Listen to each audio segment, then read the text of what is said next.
Hai pemain satu, siap hadapi tantangan ini?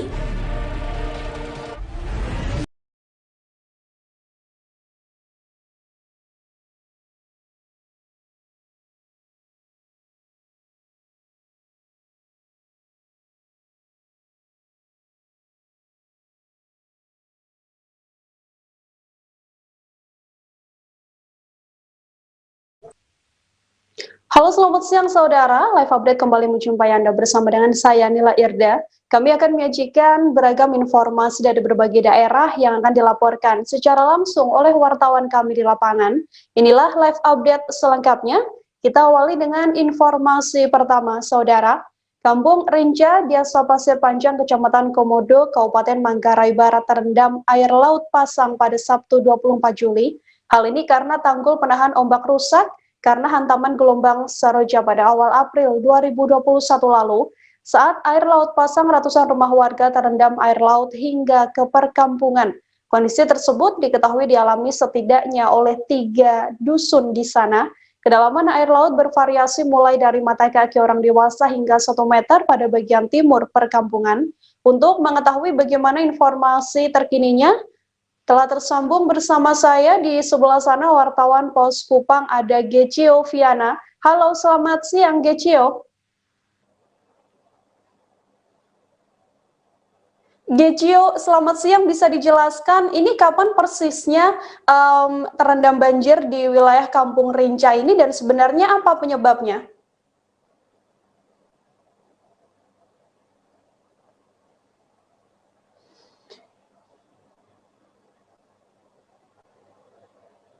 Baik, Gecio, selamat siang. Apakah Anda sudah bisa mendengarkan suara kami di sini? Halo, halo, selamat siang. Oke, selamat Halo, siang, Gecio. Bisa halo. dijelaskan kapan persisnya kampung ini, Kampung Rinca ini terendam air laut dan apa sebenarnya penyebabnya? Baik, dapat saya laporkan langsung dari Labuan Bajo, Kabupaten Manggarai Barat. Kejadian jembolnya tanggul penahan ombak di Pulau Rinca, Kecamatan Komodo, Kabupaten Manggarai Barat terjadi pada awal April 2021 lalu. Saat itu terjadi badai Seroja sekaligus hujan yang cukup deras sehingga mengakibatkan ombak yang cukup tinggi menghantam tanggul penahan ombak.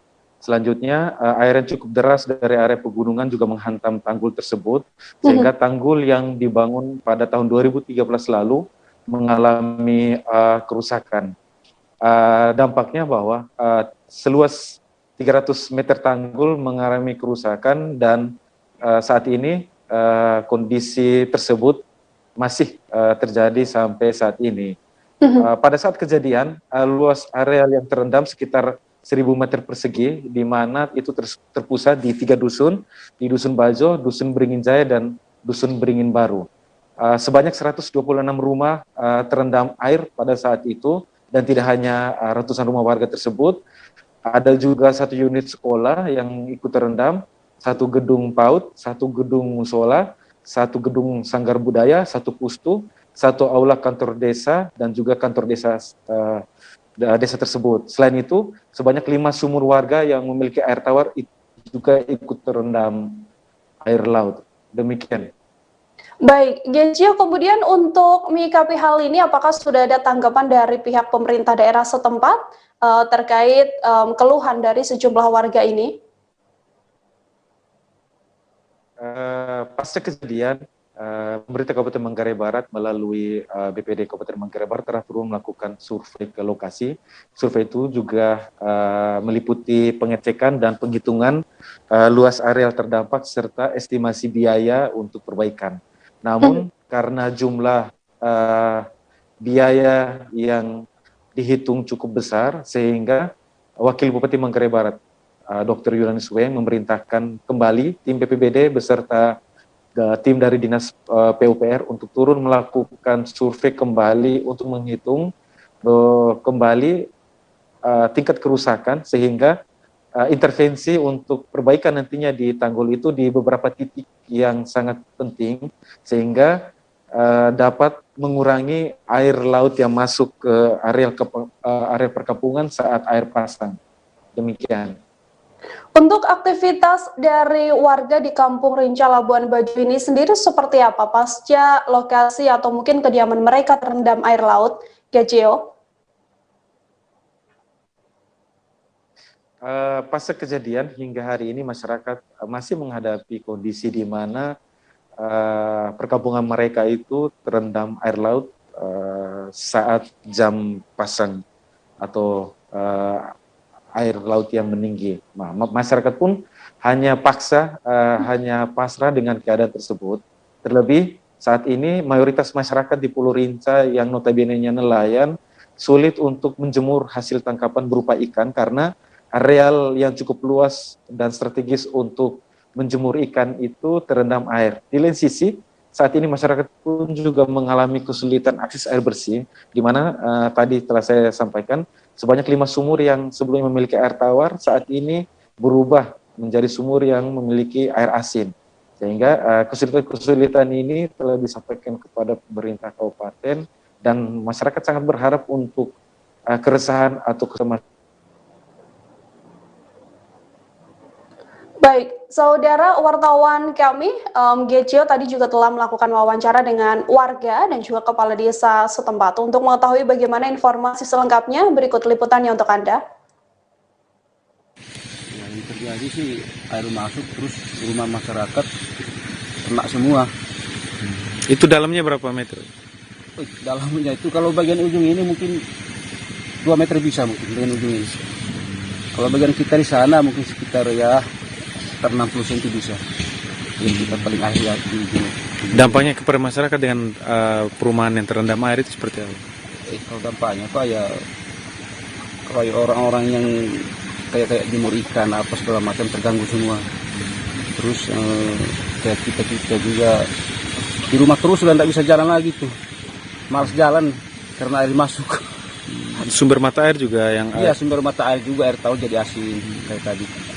aktivitas sekolah juga tuh. Iya, aktivitas semua terganggu. Pokoknya semua terganggu. Harapannya selaku warga. Harapan kita Pak tidak itu mudah-mudahan ini dipercepatkan secepat-cepatnya ini tanggul diperbaiki. Supaya kita bisa lancar aktivitas apa segala macam itu. Terutama sekolah.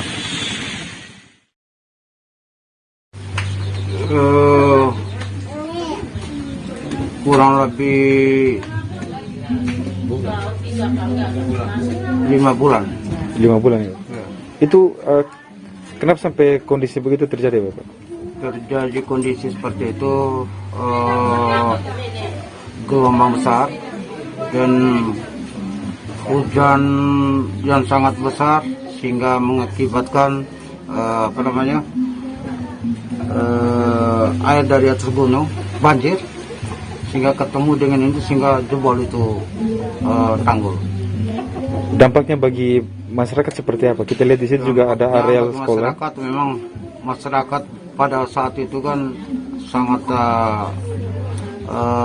merasa resah dengan adanya air tergenang pada saat itu, sehingga sampai saat ini juga masyarakat itu rasa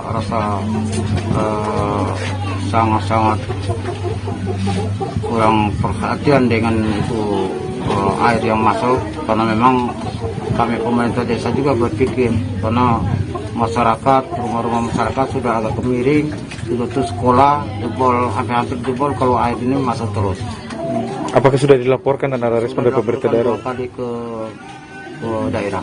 Respon pemerintah daerah seperti apa? Pemerintah daerah kemarin itu sudah 3 hari mereka tim sudah diperintah oleh bupati melihat kondisi daripada itu. Ya, mudah-mudahan juga dalam minggu ini atau dalam bulan ini bisa diselesaikan oleh pemerintah daerah. Pemerintah Kota Batam, saudara, melakukan pembongkaran gedung tua Pasar Induk Jodoh Batam pada Senin 26 Juli kemarin. Setidaknya ada 3 alat berat yang dikerahkan untuk membongkar gedung tua tersebut. Sejumlah penghuni pun berusaha menyelamatkan barang mereka. Pembongkaran gedung tua Pasar Induk Jodoh ini dikabarkan sempat dihentikan sementara karena ratusan penghuni mencoba mengusir petugas yang hendak melakukan pembongkaran. Tidak hanya menghalangi petugas, mereka juga sempat berusaha menghalang-halangi kendaraan yang melintas di jalan raya Duyung tersebut. Bahkan dikabarkan ada seorang penghuni yang pingsan hingga akhirnya meninggal dunia lantaran adanya pembongkaran itu. Untuk mengetahui informasi selengkapnya, tersambung bersama saya wartawan Tribun Batam, ada Roni Lodolaleng di sana. Halo Roni, selamat siang. Siang Nila. Roni, bagaimana hasil pantauan Anda di lapangan terkait gedung tua Pasar Induk ini? Apakah memang pembongkaran sudah selesai dilakukan oleh pihak terkait? Baik Nila, tepatnya pada hari Senin, tanggal 26 Juli 2021 kemarin, tim terpadu dari pemerintah Kota Batam melakukan pembongkaran gedung tua atau bekas Pasar Induk yang berada di Jodo, Batam, Kepulauan Riau. Dari hasil pantauan kami di lapangan, ratusan petugas keamanan tim gabungan, baik itu dari Pol PP, TNI, Polri, tampak sedang berjaga-jaga di sekitar lokasi gedung tua Pasar Induk tersebut. Tampak juga ada 3 alat berat yang sedang melakukan pembongkaran gedung tua tersebut. Beberapa penghuni gedung tua tersebut sedang warawiri menyelamatkan barang-barang mereka dari dalam untuk dikeluarkan di luar gedung. Demikian inilah. Roni, kemudian gedung ini kan sudah ditempati oleh sejumlah warga sejak lama begitu ya. Bagaimana reaksi mereka yang selama ini tinggal di gedung tua tersebut saat akhirnya dilakukan pembongkaran di lokasi mereka? Pembongkaran gedung tua yang merupakan Pasar Induk Jodo sempat dihentikan untuk sementara waktu. Pasalnya ratusan warga penghuni gedung tua tersebut marah serta mengusir dan juga melemparkan batu ke arah petugas yang sedang melakukan pengawasan pembongkaran gedung tua tersebut. Tidak hanya menghalangi petugas saja, mereka juga sempat berusaha menghalang-halangi kendaraan yang melintasi di depan gedung tersebut. Beberapa pengendara sempat berhenti lantaran tidak bisa lewat akibat dihalangi oleh warga setempat. Mereka marah lantaran ada salah satu penghuni gedung tua tersebut diduga sebelumnya mengalami penyakit jantung dan meninggal dunia saat pembongkaran berlangsung. Situasi ini akhirnya berhasil diatasi oleh petugas yang sedang berjaga-jaga di pintu masuk gedung tua tersebut. Demikian, Nila. Pasca pembongkaran gedung tua di Pasar Induk ini, Roni, bagaimana kemudian nasib warga yang selama ini tinggal di wilayah gedung tua itu? Baik,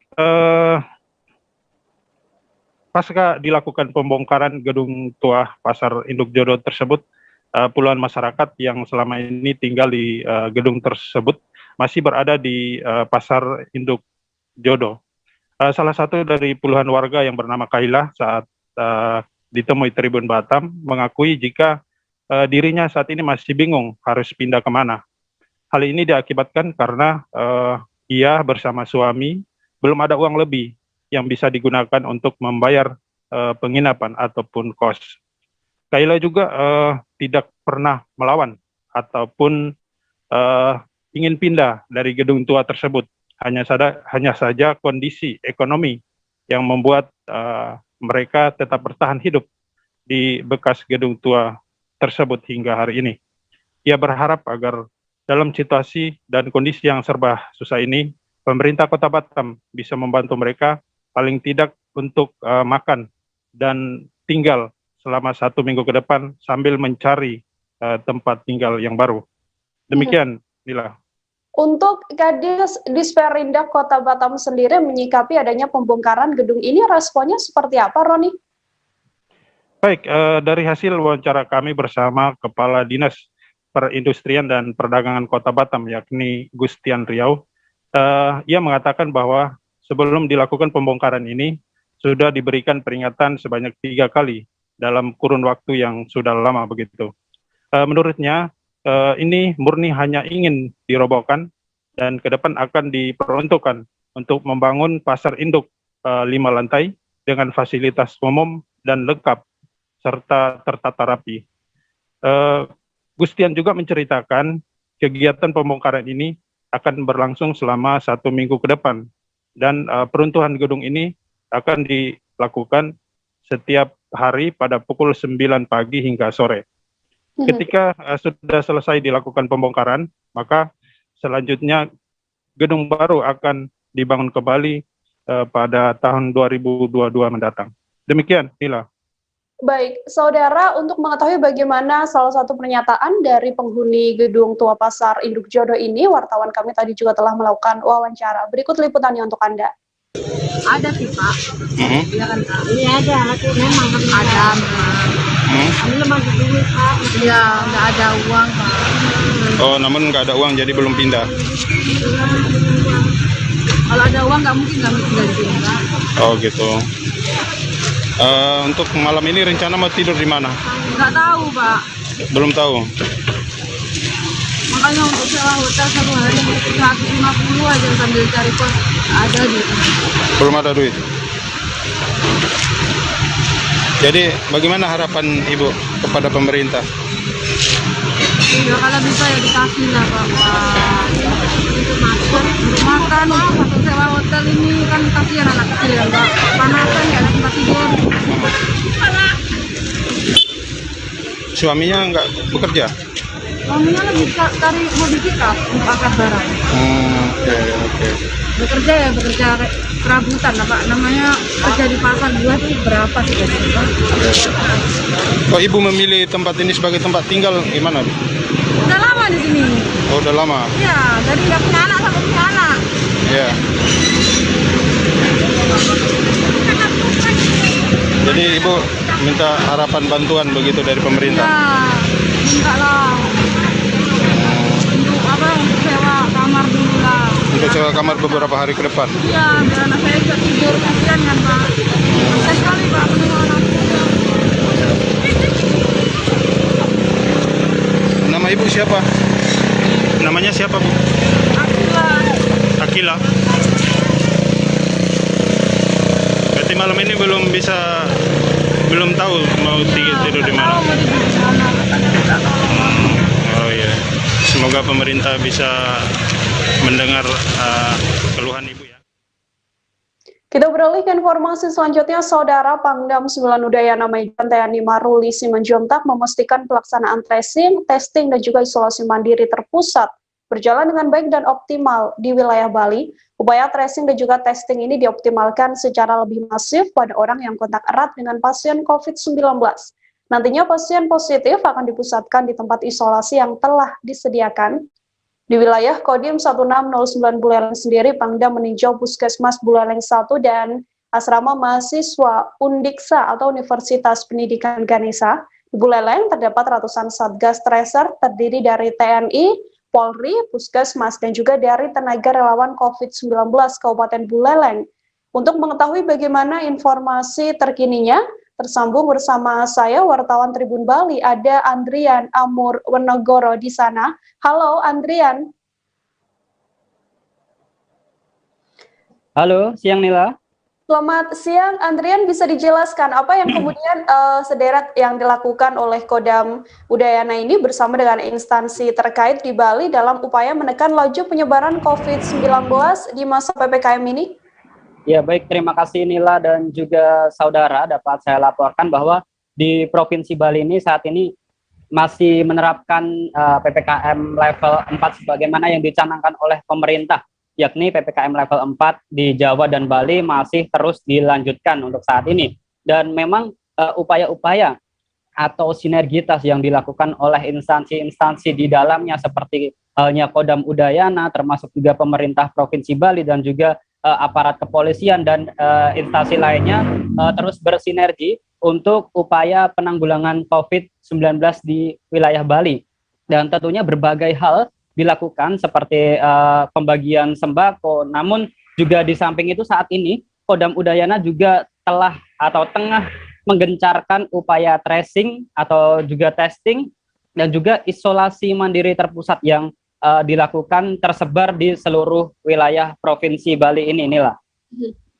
Adrian, kemudian untuk teknis dari tim tracer COVID-19 di Bali yang digalakan oleh Kodam ini seperti apa prosesnya?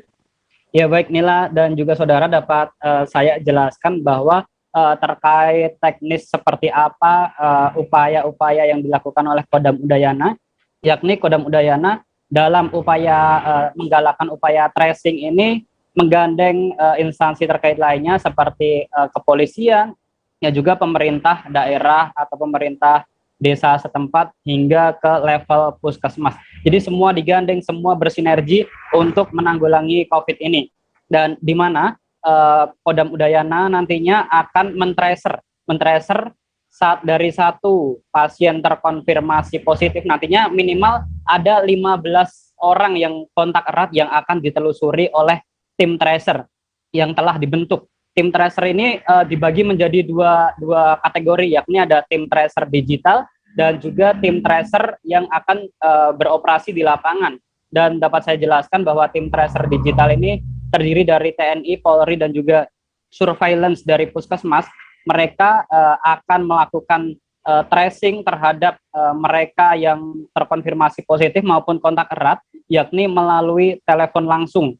Selain itu mereka juga bakal mendata siapa-siapa saja yang kontak erat ini dalam aplikasi yang diberikan nama Silacak, yakni dari terkonfirmasi positif 1 akan di tracing kontak erat sebanyak 15 orang. Dan selain itu Nila, dapat saya jelaskan bahwa selain tim digital juga ada, yakni tim yang melakukan monitoring langsung di lapangan yang terdiri dari Babinsa, Babin Kamtipmas, dan juga tim surveillance dari puskesmas. Mereka langsung akan mendatangi warga yang kontak erat, kemudian mereka juga melakukan edukasi-edukasi berkaitan dengan COVID-19 ini, dan juga mereka bertugas memastikan bahwa mereka yang kontak erat dengan pasien terkonfirmasi positif ini, mereka akan menjalankan serangkaian tes untuk tes COVID. Dan jika mereka terkonfirmasi positif pula, mereka akan menjalani yang namanya isolasi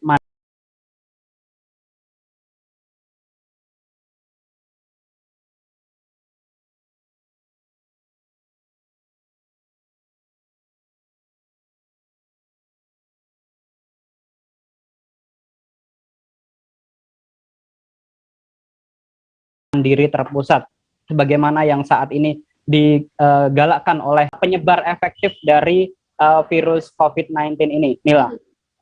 Baik, Adrian, salah satu lokasi yang nantinya akan dijadikan tempat isolasi adalah asrama mahasiswa Undiksa Buleleng. Kemudian bisa dijelaskan untuk fasilitas dan juga layanan apa saja yang disediakan di tempat isolasi tersebut?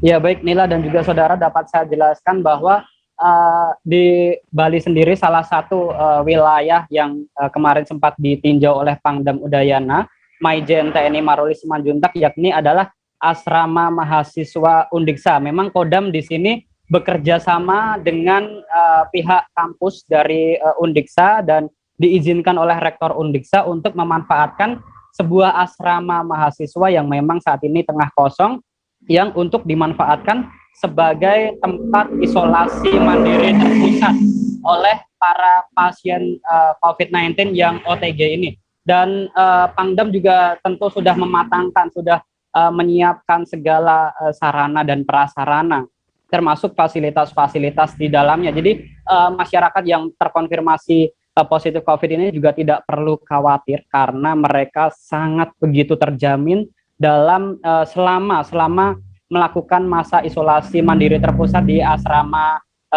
mahasiswa Undiksa ini, yakni beberapa fasilitas atau layanan yang diberikan seperti makan 3 kali, kemudian juga mereka juga dikontrol dalam pemberian obat dan juga vitamin. Kemudian selain itu mereka akan ada petugas yang mengontrol setiap harinya sebanyak 14 petugas, yakni mereka standby sebanyak selama 24 jam penuh. Dan menariknya Nila dan juga saudara, mereka tidak hanya berada di ruangan itu saja, namun mereka akan menjalani aktivitas-aktivitas yang menarik lainnya, seperti mereka juga melakukan senam bersama, mereka diwajibkan untuk berjemur setiap pagi dan sore hari selama 1 jam. Dan selain itu mereka juga kadang atau di rutinitas mereka melaksanakan olahraga dengan mengelilingi gedung secara bersama-sama atau juga melakukan senam. Hal ini memang dilakukan untuk menjaga metabolisme tubuh mereka dan imun mereka tetap terjaga. Tentunya mereka wanti-wanti untuk terus berbahagia dan tidak khawatir, karena sebagaimana yang disampaikan Pangdam bahwa para pasien positif COVID ini jangan sampai mereka stres, dan tentunya ini dibutuhkan kesadaran dari masyarakat secara umum untuk saat ini untuk terus menjaga protokol kesehatan, menerapkan protokol kesehatan, meningkatkan kesadaran diri maupun untuk menjaga lingkungan sekitar kita. Dan satu lagi menariknya, Nila, dapat saya jelaskan bahwa di dalam asrama isolasi terpusat ini mereka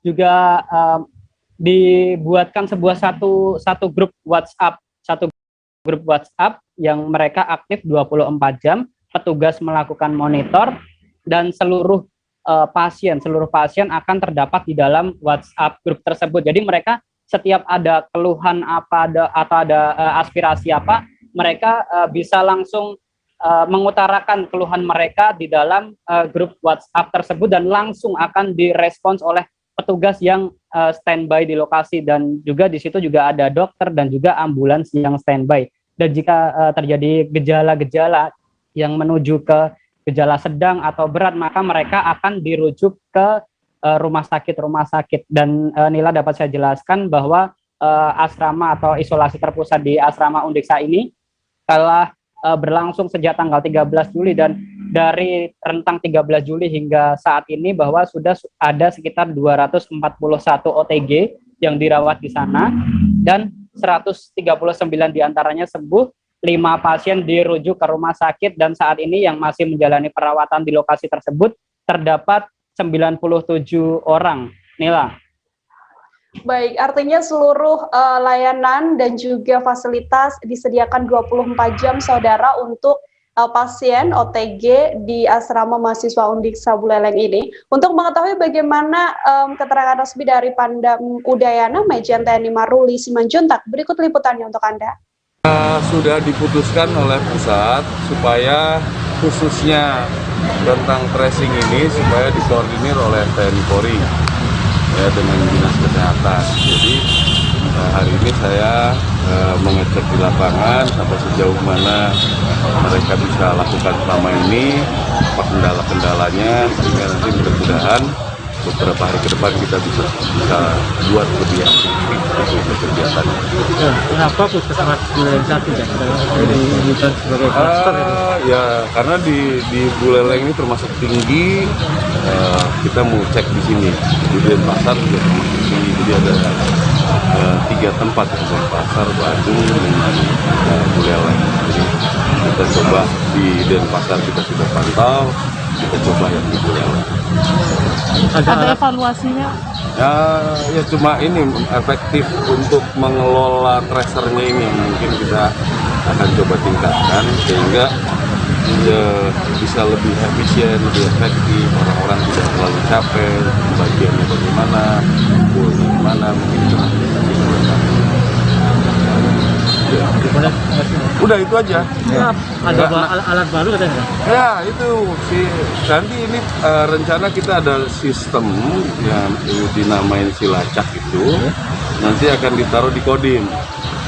Nanti semua laporan-laporan untuk orang yang positif dan perlu dites, di situ nanti dikelola oleh Dandim.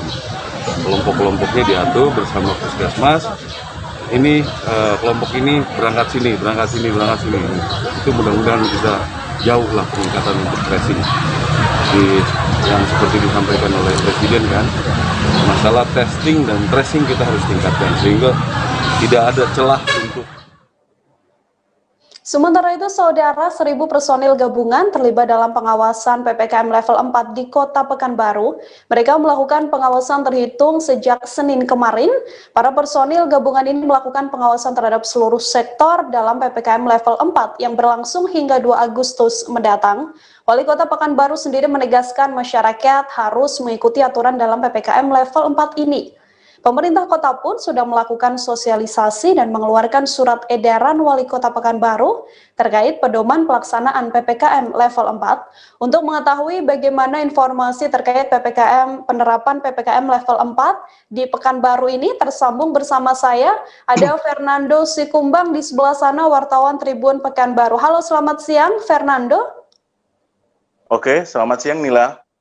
Selamat siang, Fernando, bisa dijelaskan untuk 1.000 personil lapangan ini rinciannya datang dari institusi mana saja?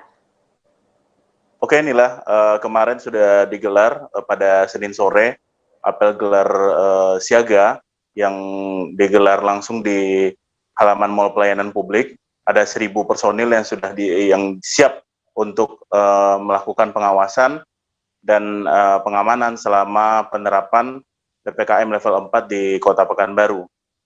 Jadi ada 1.000 personil tersebut ada merupakan personil gabungan yang merupakan dari unsur TNI yang berasal dari unsur-unsur TNI yang ada di Pekanbaru, ada dari Paskas, ada dari TNI, ada dari Kodim, kemudian ada juga dari kavaleri dan juga unsur dari kepolisian dan juga Satpol PP, ada juga Dinas Perhubungan, dan unsur-unsur lainnya, Nila.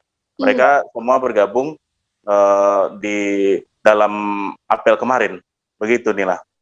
Untuk tugas dan juga pantauan penerapan PPKM di lapangan yang dilakukan oleh personil ini seperti apa, Fernando? Oke, proses pengamanan dan pengawasan sudah dilakukan pada sore kemarin hingga malam hari. Tim sudah melakukan pengawasan di tempat-tempat yang berpotensi melakukan kerumunan. Petugas langsung mendatangi lokasi-lokasi yang terdapat kerumunan. Mereka langsung melakukan pembubaran. Ada juga tim yang memberi langsung surat peringatan karena kerumunan tersebut berpotensi menimbulkan penyebaran COVID-19. Apalagi PPKM level 4 ini memang digelar untuk mencegah terjadinya peningkatan kasus COVID-19 di Kota Pekanbaru. Mereka menyasar sejumlah titik dan memang masih terdapat kerumunan-kerumunan, terutama kerumunan-kerumunan tempat kuliner malam, Nila. Jadi tim langsung melakukan pembubaran dan juga memberi surat peringatan kepada pengelola. Bila memang nantinya pengelola tetap membandel, maka tim bakal melakukan tindakan tegas dengan memberikan sanksi berupa sanksi peringatan hingga nanti pengelola harus bila memang berat nanti harus membayar denda sesuai sanksi administrasi sesuai regulasi yang ada. Begitu, Nila. Oke, kemudian sejauh ini berdasarkan pantauan Anda dan juga laporan Anda, Fernando, apakah sudah ada kendala yang dihadapi oleh Pemkot Pekanbaru saat penerapan PPKM level 4 ini? Oke, rekan Nila, informasi yang terkini yang kami peroleh di lapangan itu untuk kendala sendiri memang belum terlihat. Namun pihak dari aparat gabungan berupaya memberi pengertian dan pemahaman kepada masyarakat yang tetap melakukan aktivitas seperti biasa dalam kondisi PPKM level 4 ini. Padahal sebenarnya dalam PPKM level 4 ini sudah disampaikan bahwa terjadi sejumlah pembatasan aktivitas masyarakat, terutama di pusat-pusat keramaian.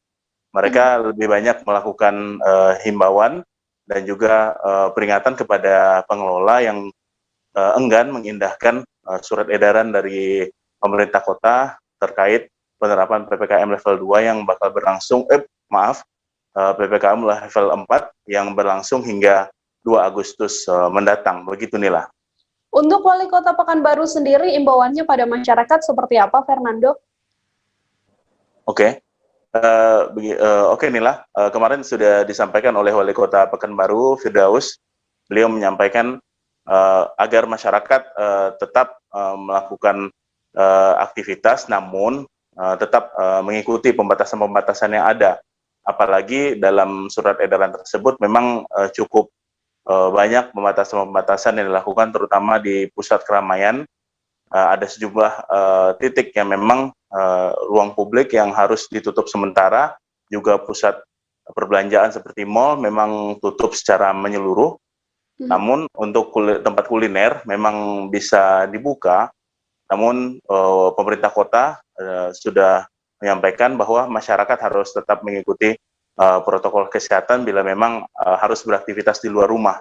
Namun pemerintah memang mengimbau agar masyarakat yang tidak ada kepentingan di luar rumah sebaiknya di rumah saja, apalagi untuk aktivitas ibadah juga dibatasi di Kota Pekanbaru. Untuk ibadah sendiri memang lebih banyak diimbau untuk digelar di rumah saja untuk sementara selama 1 pekan ini. Begitu Nila.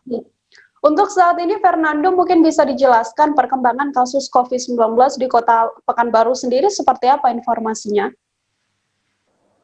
Oke, rekan Nila dan juga Tribuners, di informasi yang diperoleh dari Dinas Kesehatan sendiri, memang sampai saat ini memang kondisi Kota Pekanbaru masih mengkhawatirkan untuk penyebaran COVID-19 karena untuk kawasan Kota Pekanbaru sendiri masuk dalam zona merah penyebaran COVID-19 di Riau dan kasusnya pun cukup tinggi.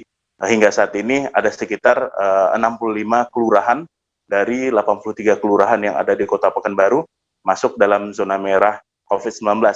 Artinya ada 65 kelurahan tersebut yang masih punya potensi tinggi untuk penyebaran COVID-19.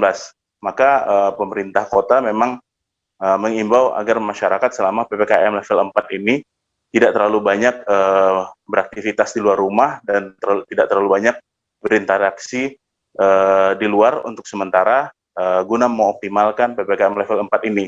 Apalagi memang pembatasan-pembatasan tersebut hanya dilakukan hingga tanggal 2. Dan pemerintah kota sendiri berharap agar nantinya selama penerapan PPKM level 4 ini bisa menurunkan kasus COVID-19 yang ada di Kota Pekanbaru. Begitu Nila. Baik, saudara, untuk mengetahui bagaimana informasi selengkapnya, wartawan kami telah menghimpun wawancara dengan Wali Kota Pekanbaru. Berikut liputannya untuk Anda. Persiapkan untuk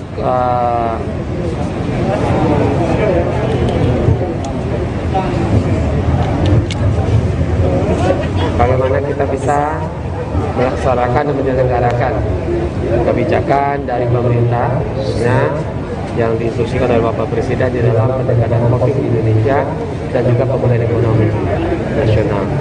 Maka oleh sebab itu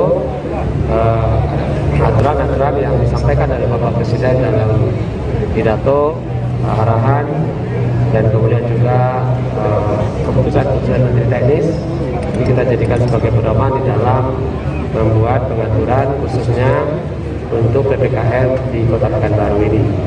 Maka juga tadi dengan Forkopimda Kota Pekanbaru juga didukung oleh Forkopimda Provinsi Riau dan juga Pak Gubernur, kita telah mensosialisasikan tadi surat edaran Wali Kota Pekanbaru sebagai pedoman di dalam penyelenggaraan PPKM level 4 di Kota Pekanbaru ini yang mulai berlaku hari ini hingga tanggal 2 Agustus yang akan datang.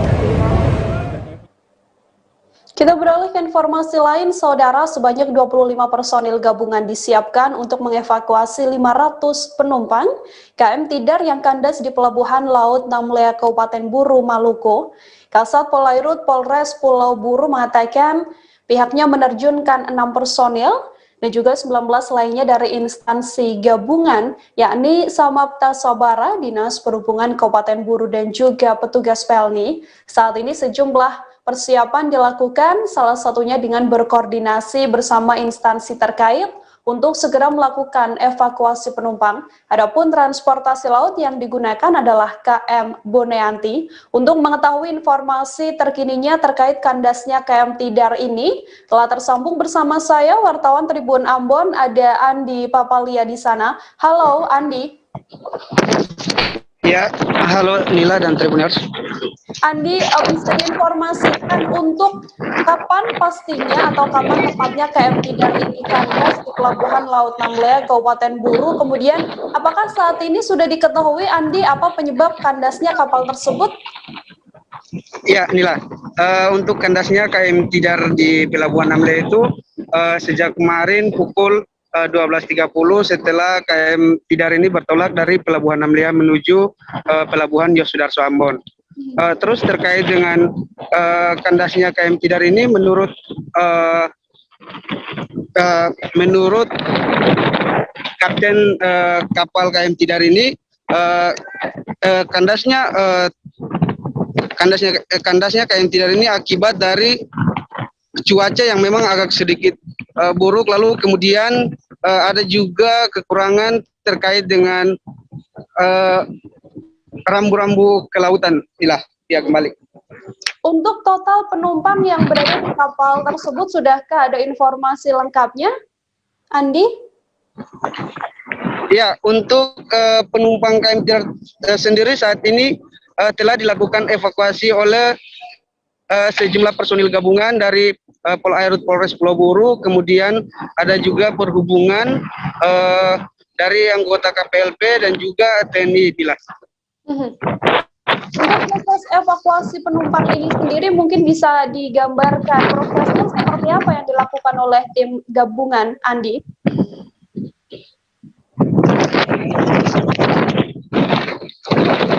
Ya, untuk proses evakuasi penumpang KM Tidar ini sementara ada beberapa armada yang dikerahkan dari personel gabungan, lalu kemudian untuk penumpang sendiri saat ini masih berada di Pelabuhan Laut Namlea sambil menunggu KM Pangrango yang sedang berangkat dari Pelabuhan Namrole menuju Pelabuhan Namlea, Nila. Untuk kondisi terkini di sana bisa digambarkan, Andi, bagaimana kondisi saat ini di Pelabuhan Laut Namlea pada saat dilakukan proses evakuasi ini? Ya, untuk kondisi terkini menurut dari pantauan kami sendiri, saat ini penumpang sedang berada di pelabuhan karena masih ada beberapa penumpang lainnya yang akan dievakuasi oleh tim gabungan di KM Tidar. Ya, kembali Nila. Adakah kendala yang dialami oleh petugas gabungan selama proses evakuasi berlangsung, Andi? Ya, dari pantauan kami saat ini sama sekali belum terlihat kendala apapun terkait dengan evakuasi penumpang yang ada di KM Tidar. Dan evakuasi pun masih berjalan sampai dengan sekarang. Baik, evakuasi masih terus dilakukan oleh pihak gabungan. Saudara, untuk mengetahui bagaimana informasi selengkapnya, wartawan beberapa wawancara liputan dari kemarin. Evakuasi ini Pak, kita nggak pakai sekoci kapal, ya. Jadi kita dapat bantuan dari kapal fiber dari Airut, baru ada kapal dari Basarnas, dan juga kapal dari KPLP ya, KPLP Pak, Airut. Jadi nanti kita evakuasi ke KM Pangrango. Pangrango datang sore hari. Nah, kalau kita evakuasi sore hari, pas Pangrango datang kan gelap Pak. Nah, jadi kita langsir mulai dari sekarang supaya keamanannya terjamin, safety. Jadi sementara kita kita taruh di terminal penumpang. Jadi berapa lama ya, mudah-mudahan sore udah selesai Pak. Begitu Pangrango datang, mereka bisa langsung embarkasi ke Pangrango, begitu. Ya, untuk evakuasi langsung dievakuasi ke atas kapal. Oh enggak, diturunkan ke pelabuhan. Ini yang tadi kapal-kapal apa itu yang bawa nanti dari di kapal sudah siap, tinggal dari ini aja, dari darat aja nanti koordinasi. Ya, selain itu Pak, dari insiden ini apakah terjadi kerusakan terhadap kapal KM Tidar sendiri? Ya, kalau kita sampai saat ini belum ada Pak, mudah-mudahan. Karena saya lihat juga kita duduknya di Karanglunak. Jadi kebetulan memang gosong ini nggak ada tanda-tandanya, ya, nggak ada tandanya, nggak ada rambunya. Nah, pas kemarin saya mulai gerak, memang arus sama angin agak mendorong ke sini. Saya sudah cikar kapalnya, tapi tidak mau gitu. Dan kandas itu dalam kecepatan rendah juga, cuma 3 knot. Oh, dan ini penyebab angin, ada arus, terus kapal ke cikar kiri tidak mau, mungkin pengaruh arus, ya. Saya kan sudah pernah juga nyandarin di sini. Nah, tapi namanya musibah ya, tetapi itu semua salah saya. Oh, yang dari Namlea menuju ke Ambon apa? Dari penumpangnya dari kita di sini tadi yang terdata di kita yang validasi yang luasnya 61, kecilnya 3 orang, jadi total sama yang ada 64 orang. Selain penumpang, apakah barang juga ada yang naik dari pelabuhan? Pasti ada barang yang naik, ada barang. Itu dari jelasnya kan masalah barang kan di Bali itu. Kalau penumpang tujuan yang dari yang transit itu Ada berapa banyak yang? Ada 500 lebih yang ada di berlanjutan. Untuk total penumpang sendiri semua berapa? Semua tambah lanjutan sekitar 500 lebih yang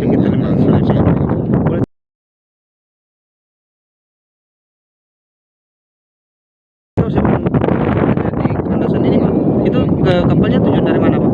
Dari bawah tujuan ke apa? Dari bawah tujuan ke Sandar Namle, baru tujuannya ke itu sejak kapan tadi itu Pak? Untuk ke insiden kalau misalnya kita 12 jam 12 lebih lah. Iya. Jadi sudah sekitar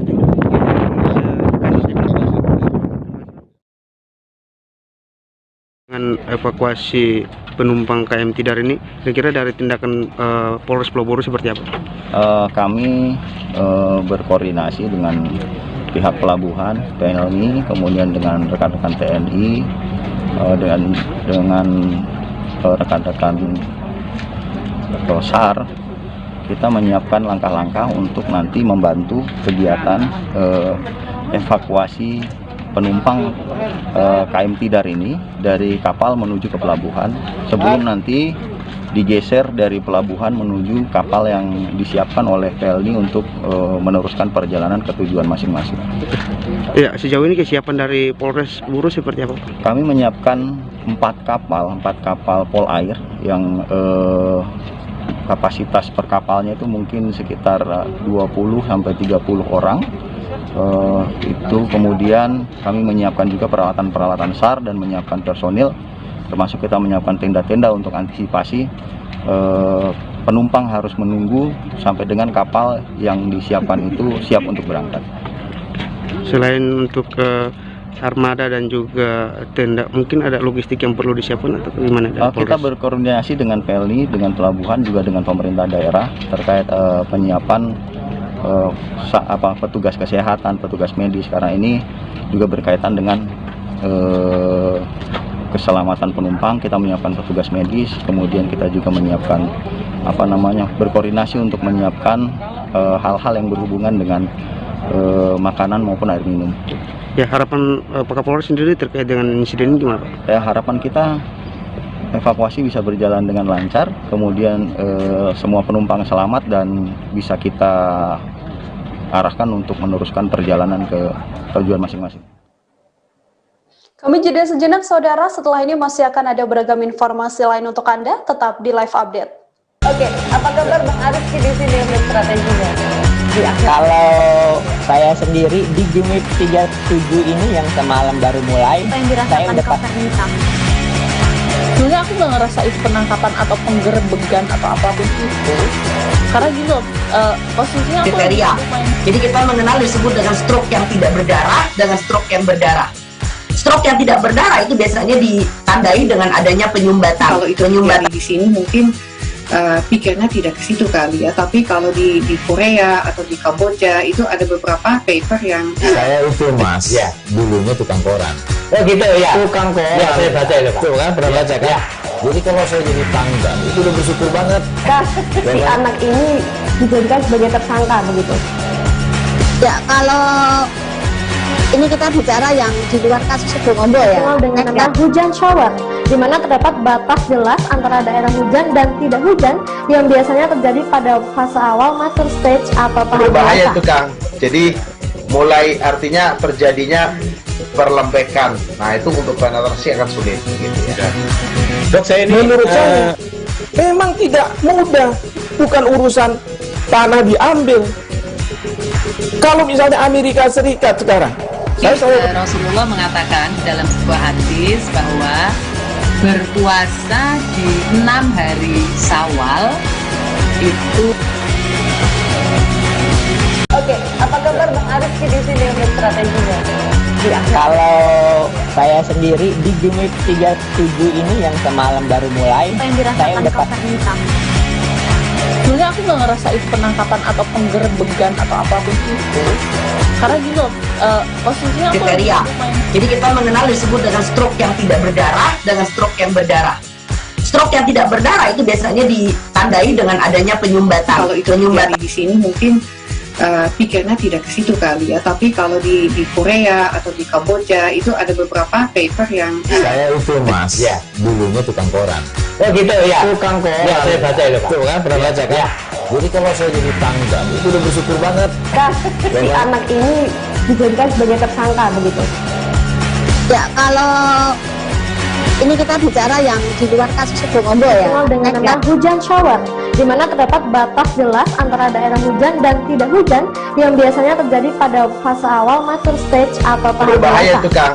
Jadi mulai artinya terjadinya perlembekan. Nah itu untuk penetrasi akan sulit gitu ya. Dok, saya ini menurut saya memang tidak mudah, bukan urusan tanah diambil. Kalau misalnya Amerika Serikat sekarang, Rasulullah mengatakan dalam sebuah hadis bahwa berpuasa di 6 hari Syawal itu. Oke, apa kabar Bang Arifki di sini untuk strateginya? Kalau saya sendiri di Game Week 37 ini yang semalam baru mulai, saya udah sebenarnya aku nggak ngerasa itu penangkapan atau penggerbegan atau apapun itu, karena gini loh, posisinya aku kriteria. Jadi kita mengenal disebut dengan stroke yang tidak berdarah dengan stroke yang berdarah. Stroke yang tidak berdarah itu biasanya ditandai dengan adanya penyumbatan. Kalau itu terjadi di sini mungkin pikirnya tidak ke situ kali ya, tapi kalau di Korea atau di Kamboja itu ada beberapa paper yang saya itu mas, ya dulunya tukang koran. Oh gitu ya, tukang koran. Ya saya baca itu pak. Tuh kan pernah baca kan? Ya. Jadi kalau saya jadi tangga itu udah bersyukur banget. Si anak ini dijadikan sebagai tersangka begitu. Ya kalau ini kita bicara yang di luar kasus Sebongombo. Anda kembali menyaksikan live update bersama dengan saya Nila Irda, saudara. Dinas Kesehatan Kota Kendari hanya kebagian 20 vial atau sebanyak 200 dosis vaksin Sinovac tambahan dari Kementerian Kesehatan. Sejak Sabtu kemarin, stok vaksin COVID-19 tersisa 633 vial atau hanya sebanyak 6.333 dosis vaksin. Kedatangan vaksin ini hanya diperuntukkan bagi vaksinasi dosis kedua. Pihak Dinas Kesehatan mengatakan saat ini pihaknya belum menerima kembali vaksin dosis pertama. Vaksin dosis kedua yang datang ini juga diketahui sangat menipis dan akan habis dalam 2-3 hari. Saat tiba, vaksin ini telah berada di Polres Kendari. 200 dosis ini langsung diminta Polres Kendari dan tidak ada lagi vaksinasi di puskesmas.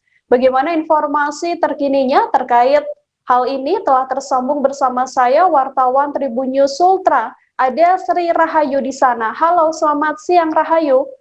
Selamat siang Nila. Rahayu, bagaimana untuk kondisi terkini bisa dijelaskan soal ketersediaan vaksin di Kota Kendari? Ya baik, dapat saya informasikan bahwa betul sekali pada Sabtu 24 Juli kemarin vaksin Sinovac sebanyak 20 vial atau sekitar 200 dosis itu sudah sampai di Kendari. Namun 200 vaksin tersebut sudah diambil oleh Polres Kendari sehingga pada Sabtu kemarin stok vaksin Sinovac yang tersedia di Dinas Kesehatan Kota Kendari yaitu sisa 6.333 dosis. Dan info terbaru yang kami peroleh pada hari Senin kemarin karena telah digunakan, sisa stok vaksin yang berada di Dinas Kesehatan Kota Kendari hanya 2.695 dosis saja. Dan ini juga diperkirakan hanya bisa bertahan atau bisa digunakan 1 atau 2 hari ke depan. Rahayu, kemudian di tengah keterbatasan vaksin ini, bagaimana untuk proses vaksinasi di sana? Terkait untuk vaksinasi sendiri, karena memang stoknya yang terbatas dan juga tidak diberikan untuk vaksinasi tahap pertama, maka vaksin yang baru datang ini hanya untuk vaksinasi tahap kedua. Kemudian saat ini juga pendaftaran vaksinasi berlangsung secara online dan diperuntukkan hanya untuk penerima vaksinasi nomor kedua, tahap kedua, dan kemudian juga sudah tidak ada lagi vaksinasi di puskesmas. Alasannya karena diharapkan dengan memusatkan vaksinasi di Dinas Kesehatan Kota Kendari, penyaluran vaksinasi bisa lebih maksimal dan tepat sasaran begitu. Untuk saat ini mungkin bisa diinformasikan Rahayu, sudah ada berapa banyak dosis vaksin yang tersalurkan pada warga di Kendari? Baik, berdasarkan data yang kami terima pada hari Senin 26 Juli 2021, total vaksin yang sudah tersalurkan itu sebanyak 113.902 dosis, yang terdiri dari dosis pertama sudah ada 80.472,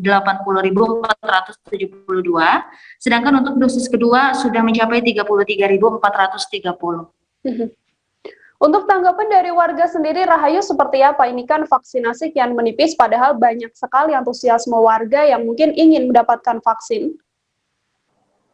Ya baik, betul sekali bahwa memang antusiasme warga Kota Kendari khususnya sangat tinggi menyambut vaksinasi COVID-19 ini. Dan diketahui juga masih banyak warga Kota Kendari yang belum kebagian.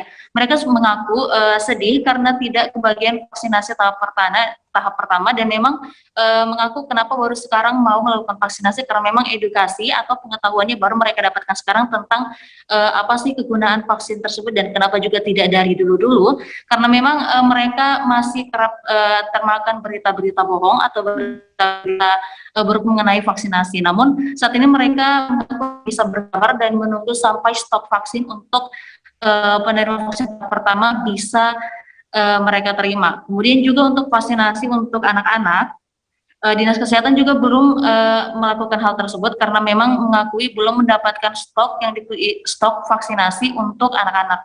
Gitu. Baik, terima kasih banyak Sri Rahayu, wartawan Tribun News Ultra atas laporan Anda. Selamat bertugas kembali. Kita beralih ke informasi selanjutnya, Saudara. Sejak diberlakukannya PPKM level 4 untuk wilayah Kota Jayapura dan juga sekitarnya, aktivitas perekonomian masyarakat Kota Jayapura di Pasar Sentral Hamadi Distrik Jayapura Selatan juga ikut terdampak PPKM. Pasar Sentral Hamadi Distrik Jayapura Selatan Kota Jayapura ini turut memberlakukan pembatasan waktu beraktivitas secara terbatas. Meski turut memberlakukan penerapan protokol kesehatan ketat, namun nyatanya di lokasi diketahui terdapat sejumlah permasalahan, seperti tempat pencuci tangan yang tidak terurus dengan baik. Untuk mengetahui bagaimana informasi selengkapnya, telah tersambung bersama saya wartawan Tribun Papua, ada Aldi Bimantara di sana. Halo Aldi. Ya, halo Nila dan juga Tribuners. Saat ini saya Aldi Bimantara akan melaporkan situasi terkini memang di Pasar Hamadi, Distrik Jayapura Selatan, terkait penerapan PPKM level 4 di Kota Jayapura. Nila dan juga Tribuners, sejak diberlakukannya PPKM level 4 untuk wilayah Kota Jayapura dan sekitarnya, aktivitas perekonomian masyarakat Kota Jayapura di Pasar Sentral Hamadi, Distrik Jayapura Selatan, terpantau sudah menerapkan ketentuan kebijakan tersebut. Pasar Sentral Hamadi, Distrik Jayapura Selatan, Kota Jayapura memberlakukan pembatasan waktu beraktivitas secara terbatas hingga pukul 18.00 waktu Indonesia Timur. Ini artinya pasar ini buka dari pukul 7 pagi dan harus sudah tutup pukul 18.00 waktu Indonesia Timur. Nila. Baik, kemudian untuk fasilitas protokol kesehatan sendiri yang ada di Pasar Sentral Hamadi Distrik Jayapura Selatan ini seperti apa informasinya, Aldi? Baik Nila dan juga Tribuners, dapat saya informasikan kepada Tribuners semua bahwa dalam penerapan PPKM level 4 yang mulai diberlakukan di Kota Jayapura berdasarkan pantauan kami di Pasar Sentral Hamadi di Distrik Jayapura Selatan ini masih minimnya tempat pencuci tangan bagi warga yang akan berbelanja di area dalam pasar. Memang Nila dan juga Tribuners hanya ada satu tandon ukuran jumbo dan tempat mencuci tangan yang disiapkan di bagian lorong masuk pasar. Hanya saja menurut keterangan penjual dan juga pembeli, airnya sudah tidak mengalir sebab tidak pernah diisi oleh pihak PDAM Jayapura selama 3 bulan. Nila. Baik, di tengah kendala itu, Aldi mungkin bisa dijelaskan untuk respon dari masyarakat terkait adanya kebijakan PPKM level 4 ini yang dilakukan oleh Pemkot Jayapura di Pasar Sentral Hamadi. Baik Nila dan juga Tribuners, kaitannya dengan PPKM level 4 dan penerapan prokes di Pasar Sentral Hamadi, Distrik Jayapura Selatan, Kota Jayapura ini, memang tanggapan masyarakat yang berjualan di Pasar Sentral Hamadi sendiri dan juga beberapa pembeli memang sangat mengeluhkan minimnya tempat pencuci tangan yang menurut mereka harus diletakkan di berbagai sisi pasar begitu. Kemudian harapan pedagang di Pasar Sentral Hamadi juga menginginkan agar tidak hanya disediakan fasilitas tempat pencuci tangan, tetapi juga dapat dialirkan airnya secara rutin ke depan begitu. Nila. Baik, Saudara Aldi, tadi wartawan kami juga telah menghimpun wawancara dengan pedagang kaki lima di Pasar Sentral Hamadi Distrik Jayapura Selatan. Berikut liputannya untuk Anda. Ini air yang ada di bak yang ada di Pasar Hamadi ini sudah 3 bulan. Diisi. Minta ke PDAM seperti apa Pak? Apa harus diisi atau gimana? Harus diisi ya? Ya, harus diisi. Sudah berapa bulan tadi Pak? Sudah 3 bulan. 3 bulan. Jadi masyarakat selama ini penerapan protokol kesehatannya seperti apa? Cuci tangan dari mana? Biasanya di sini. Biasanya di sini. Sekarang tidak pernah lagi. Berarti selama ini tidak pernah cuci tangan? Tidak pernah. Oke, baik. Siap. Semua pedang kaki lima sini kita kan. Keluhkan ini ya Pak? Ini saja, ya. Namanya siapa Pak? Wahyu. Wahyu sebagai apa di sini Pak? Sebagai pedagang kaki lima. Pedagang kaki lima juga. Siap. Terima kasih Pak. Kita beralih ke informasi lain, saudara. Pihak kepolisian Polresta Surakarta menerjunkan tim Sparta untuk membubarkan sekelompok pemuda yang melakukan aksi balap liar. Balap liar tersebut diketahui hendak dilakukan di kawasan Ring Road Mojosongo, Kecamatan Jabres, Solo pada Senin 26 Juli kemarin. Pembubaran balap liar ini bermula dari laporan yang diterima pihak kepolisian dari masyarakat sekitar. Sampai ke lokasi kejadian, belasan pemuda itu sedang mempersiapkan aksi balap liar mereka. Dalam pembubaran ini, saudara, pihak kepolisian juga turut mengamankan sejumlah barang bukti. Untuk mengetahui bagaimana informasi selengkapnya, tersambung bersama saya wartawan Tribun Solo, ada Fristin Intan di sana. Halo, Fristin, selamat siang. Halo, Nila, selamat siang. Fristin, terkait adanya pembubaran balap liar yang dilakukan oleh pihak kepolisian ini, kronologisnya seperti apa, bisa diinformasikan? Baik Nila, terkait dengan adanya pembubaran balap liar yang ada di kawasan Jalan Ring Road Mojosongo ini terbilang sangatlah baru, mengingat pada PPKM selama PPKM darurat ataupun PPKM level 4 yang diberlakukan di Kota Solo, baru saat ini adanya balap liar yang ada di kawasan Mojosongo, walaupun sebelumnya sudah dilakukannya sosialisasi untuk para pemuda atau remaja di Kota Solo untuk tidak melakukan balap liar selama PPKM darurat ataupun PPKM level 4 di Kota Solo ini sendiri. Dan dari informasi yang saya dapatkan, mengingat pada kemarin, tepatnya Senin 26 Juli 2021 dini hari, dari Polresta Surakarta mendapatkan laporan dari masyarakat terkait adanya balap liar yang ada di Kota Solo itu sendiri. Dan dari hasil saat mendapatkan informasi itu, pihak kepolisian langsung ke TKP, dan dari pantauan yang di TKP juga dari pihak kepolisian menyatakan adanya satu motor NMAX yang menjadi rebutan para pembalap liar ini sendiri. Mila. Untuk saat ini informasinya seperti apa, Fristin? Apakah sudah diketahui motif dari aksi balap liar yang dilakukan oleh para pelaku, ataukah mungkin sudah ada pelaku balap liar yang ditangkap oleh pihak kepolisian?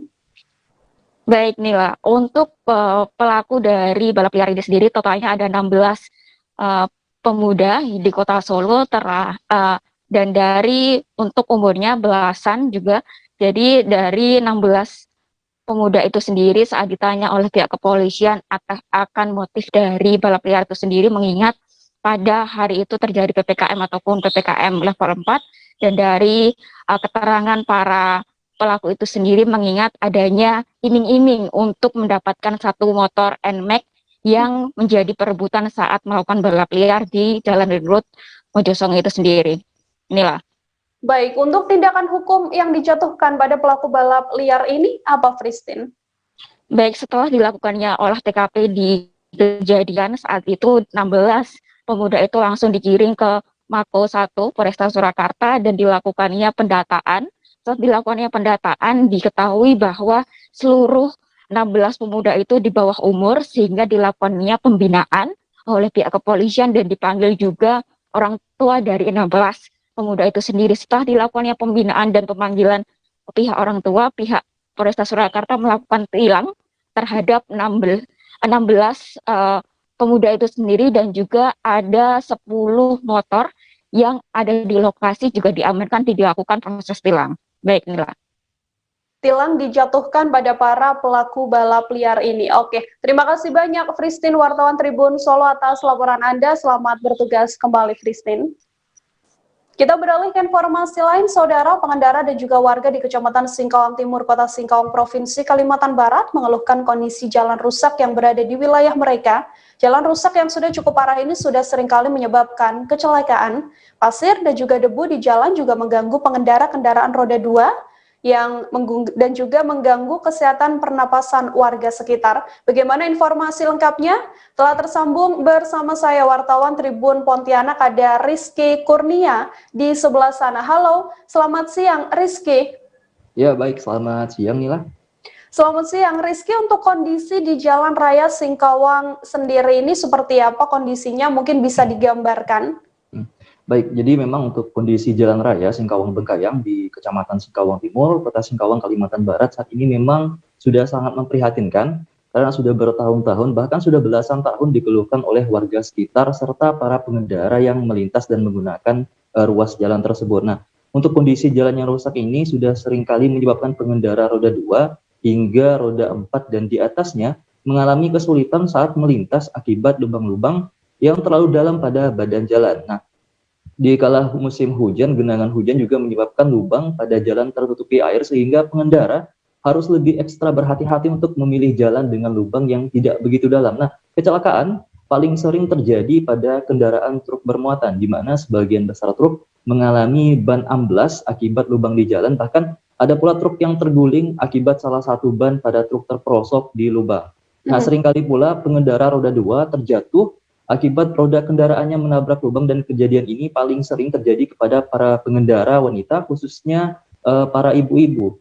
Pada sekitar akhir tahun 2020 lalu, saat musim hujan melanda Kota Singkawang, sempat 3 truk bermuatan kelapa sawit terguling di waktu bersamaan hingga menyebabkan kemacetan. Kemudian pada bulan Maret 2021 lalu, juga 2 truk bermuatan sawit amblas bersamaan di lokasi yang sama, dan lagi-lagi menyebabkan ruas jalan di Singkawang Bengkayang ini macet. Begitu Nila.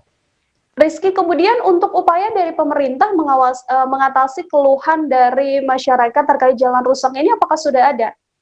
Ya baik, perlu kami sampaikan terlebih dahulu. Jadi Jalan Raya Singkawang Bengkayang ini merupakan ataupun berstatus Jalan Provinsi Kalimantan Barat di bawah pimpinan Gubernur Kalimantan Barat Bapak Sutarmiji, sehingga untuk wewenang perbaikannya itu ada pada pemerintah Provinsi Kalimantan Barat dan bukan merupakan kewajiban dari pemerintah Kota Singkawang. Nah, berdasarkan informasi dari warga sekitar menyebutkan pemerintah Provinsi Kalimantan Barat memang pernah melakukan perbaikan dengan menambal sulam lubang-lubang pada Jalan Singkawang Bengkayang ini beberapa tahun yang lalu. Namun, tambal sulam tersebut tidak bisa bertahan lama karena kendaraan yang melintas Jalan Raya Singkawang Bengkayang ini didominasi oleh kendaraan truk bermuatan seperti galian C, sawit, dan truk tangki, sehingga kondisi jalan kembali rusak. Nah, pada akhir tahun 2020 lalu, pemerintah Kota Singkawang juga sempat menggandeng pihak ketiga seperti perusahaan-perusahaan di sekitar Jalan Raya Singkawang Bengkayang untuk membantu menambal lubang-lubang pada jalan dengan menggunakan batu berukuran sedang hingga batu-batuan kecil.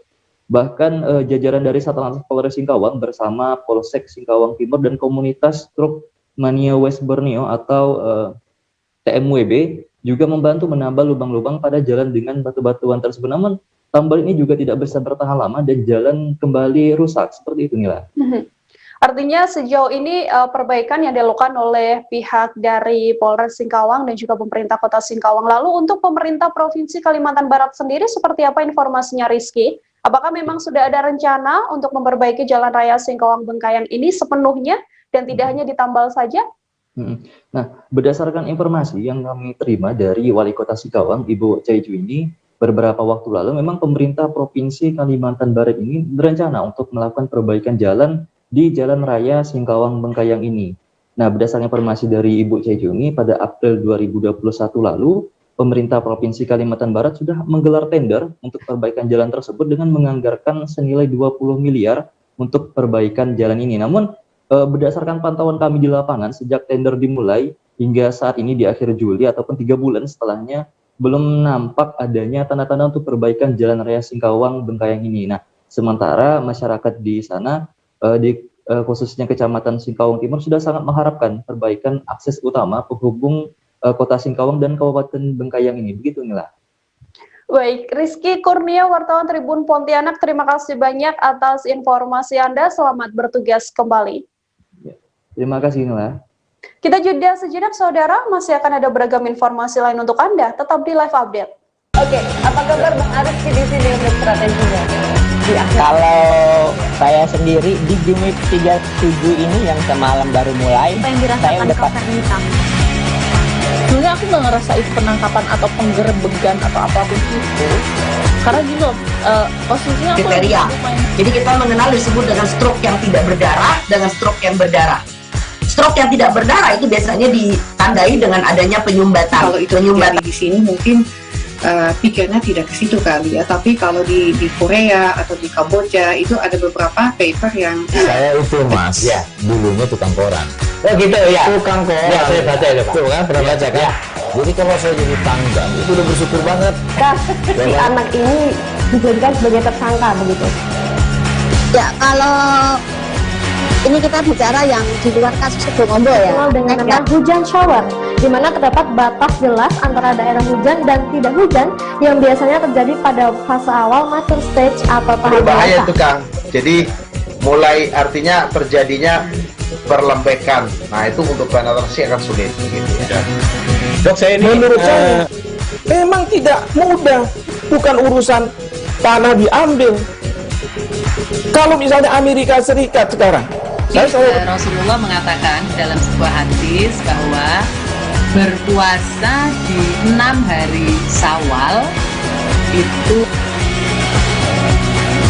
Oke, apa kabar Bang Arif di sini untuk strateginya? Ya, kalau saya sendiri di Gimik 37 ini yang semalam baru mulai, saya dapat sebenarnya aku nggak ngerasa itu penangkapan atau penggerebekan atau apapun itu. Karena gini loh, posisinya kriteria.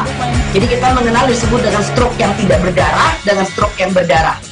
Stroke yang tidak berdarah itu biasanya ditandai dengan adanya penyumbatan. Kalau itu penyumbatan di sini mungkin pikirnya tidak ke situ kali ya, tapi kalau di Korea atau di Kamboja itu ada beberapa paper yang saya itu mas ya dulunya tukang koran.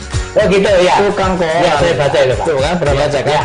Jadi kalau saya jadi tanggal itu udah bersyukur banget si anak ini dijadikan sebagai tersangka begitu ya. Kalau ini kita bicara yang di luar kasus Situbondo ya, dengan nama hujan shower, di mana terdapat batas jelas antara daerah hujan dan tidak hujan yang biasanya terjadi pada fase awal mature stage atau tahap berbahaya itu Kang. Jadi mulai artinya terjadinya perlembekan. Nah itu untuk penetrasi akan sulit gitu ya. Dok, saya ini menurut saya memang tidak mudah, bukan urusan tanah diambil. Kalau misalnya Amerika Serikat sekarang, Rasulullah mengatakan dalam sebuah hadis bahwa berpuasa di 6 hari Syawal itu. Oke, apa kabar Bang Arif di sini untuk strateginya? Ya, kalau saya sendiri di Gimik 37 ini yang semalam baru mulai, saya dapat sebenarnya aku nggak ngerasa itu penangkapan atau penggerebekan atau apapun itu. Karena gini loh, posisinya kriteria.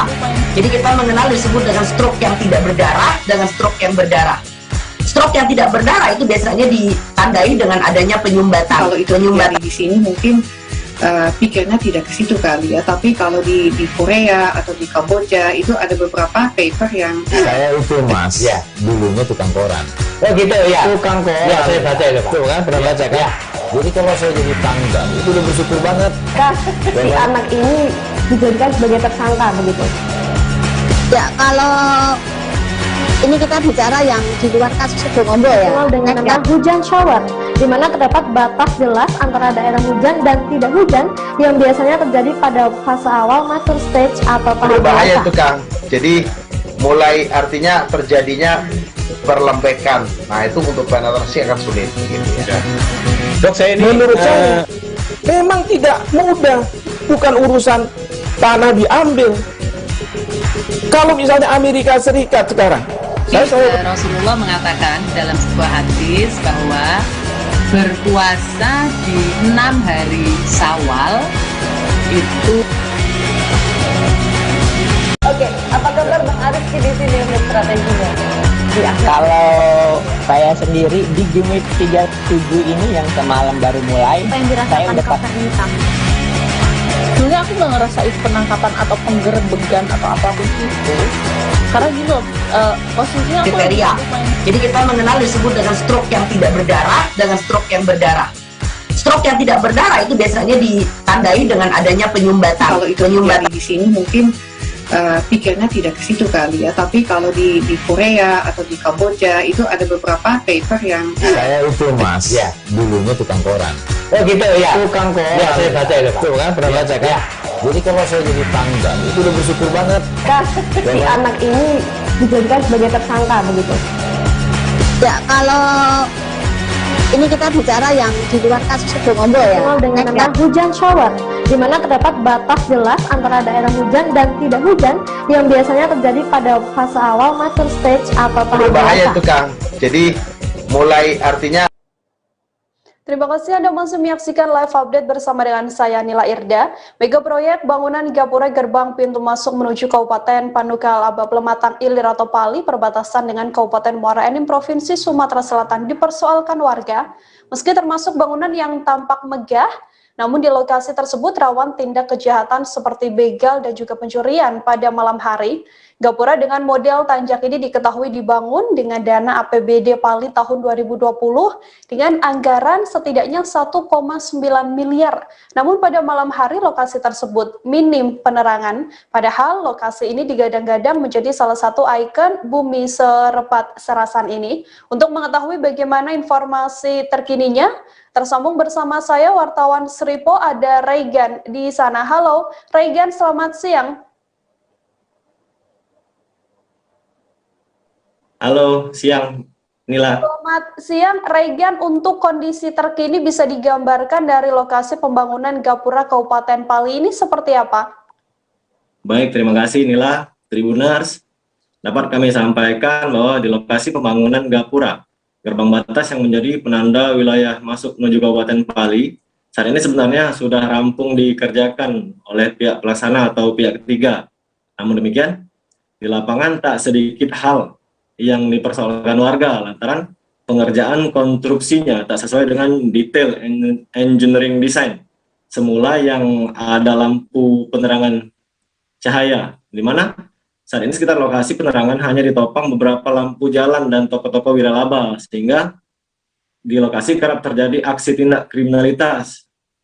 Saat ini tercatat sudah dalam 2 bulan terakhir sudah ada 2 korban dari tindak kejahatan dan semuanya terjadi pada malam hari. Demikian Nila. Untuk saat ini, untuk progres pembangunan dari gapura tersebut seperti apa Regan? Baik, sesuai perencanaan, waktu pengerjaan konstruksi bangunan sejak dikerjakan sejak bulan Juni 2020 dan ditarget selesai akhir November 2020 dalam masa waktu 5 bulan pengerjaan. Nyatanya di lapangan pelaksanaan molor dari waktu yang ditentukan usai melewati masa adendum sebanyak 2 kali, sehingga selesai dibangun pada awal bulan Maret 2021.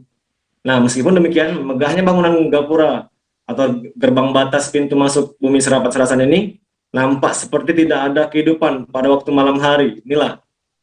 Dari sejumlah warga yang menyatakan bahwa cukup bahaya karena ada begal di lokasi, seperti apa respon mereka terhadap bangunan yang sebenarnya sudah diselesaikan namun tidak sesuai dengan apa yang diharapkan, Regan? Menarik. Di sini dapat kami sampaikan dari beberapa konfirmasi dari warga sekitar menuturkan bahwa bangunan gapura atau gerbang batas masuk menuju Kabupaten Pali ini sudah sangat bagus, namun minim nuansa khas daerah. Konstruksi bangunan tampak megah pada siang hari, namun tak menandakan bahwa bangunan tersebut menjadi ikon bumi Serepat Serasan pada malam hari, di mana pada malam hari hanya ditopang beberapa lampu jalan, dan ini kerap tak menyala jika kondisi cuaca sedang buruk. Tentu dengan ini warga berharap yang dinamakan bangunan gapura atau wilayah daerah yang harus lebih menjadi ikonik dalam kondisi apapun, baik malam ataupun siang hari. Demikianilah. Menyikapi hal ini, sejumlah keluhan muncul dari masyarakat. Apakah sudah ada langkah lanjutan atau mungkin upaya Regan dari pihak terkait atau pihak pelaksana menyikapi hal ini? Baik, terima kasih Nila. Baik, Tribuners, dapat kami sampaikan bahwa pihak pelaksana dan pihak terkait saat ini telah menyelesaikan serah terima kontrak pengerjaan proyek gerbang batas Kabupaten Pali pada bulan Mei tahun 2021 ini, di mana pihak ketiga atau kontraktor pelaksana telah membayar denda penalti akibat keterlambatan kerja sebesar 84 juta rupiah. Kemudian pada masa pemeliharaan terhitung 6 bulan ke depan, di mana pihak terkait dalam hal ini Dinas PUPR Kim Pali akan berkoordinasi dengan pihak kontraktor pelaksana untuk segera dilakukan pemasangan penerangan, baik lampu taman dan bagian atas bangunan gerbang yang menjadi batas masuk wilayah Kabupaten Pali. Demikian, Nila. Oke, saudara wartawan kami juga telah menghimpun wawancara dari pihak terkait. Berikut liputannya untuk Anda. Untuk pembangunan gerbang batas Kabupaten Pali ini sudah selesai dilaksanakan terakhir dengan serah terima pekerjaan pada bulan Mei tahun 2021. Memang pekerjaan ini mengalami keterlambatan sehingga kontraktor pelaksana kami kenakan denda kurang lebih 84 hari dengan total anggaran 48 juta, dan dari kontraktor sudah menyerahkan setor balik ke negara senilai tersebut. Jadi mulai tertanggal Mei itu kita masih dalam masa pemeliharaan sampai 6 bulan ke depan. Terkait keluhan dari masyarakat belum adanya penerangan lampu jalan, akan kami tindak lanjuti ke kontraktor pelaksana untuk segera dipasang, karena masih ada waktu sampai dengan bulan ke November, berarti November 2021. Mungkin itu. Kalau terkait bangunan fisik atau kendala selain itu, bangunan udah sejauh mana itu, Pak? Kalau fisik sejauh ini tidak ada kendala, memang sebatas anggaran yang disediakan dengan nominal 1,9 itu seperti itu yang sudah dilaksanakan. Memang kurangnya di penerangan saja. Jadi instalasi sudah dipasang, mungkin tinggal membelikan penerangan lampu tamannya sama lampu jalannya. Itu.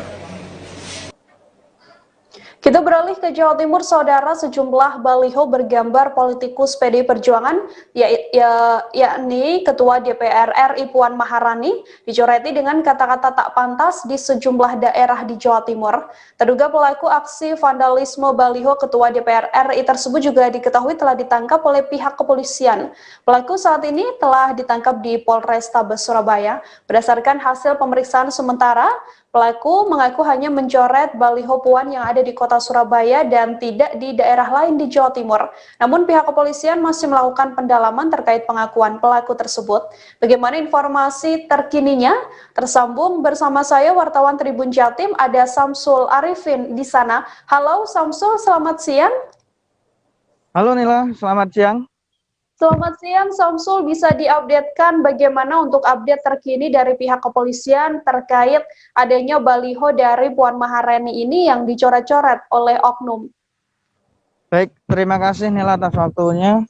Selamat siang Tribuners, dapat kami laporkan saat ini polisi sedang melakukan penyelidikan terkait adanya kasus yang sempat heboh pada pekan kemarin, di mana sejumlah daerah di Jatim terdapat baliho daripada Ketua DPR RI yaitu Puan Maharani yang dilakukan aksi yang tak pantas seperti dicoret-coret, maupun ini yang ekstrim inilah yang terjadi di Kabupaten Sidoarjo, di mana terpasang baliho yang cukup tinggi, namun di baliho tersebut disobek separuhnya.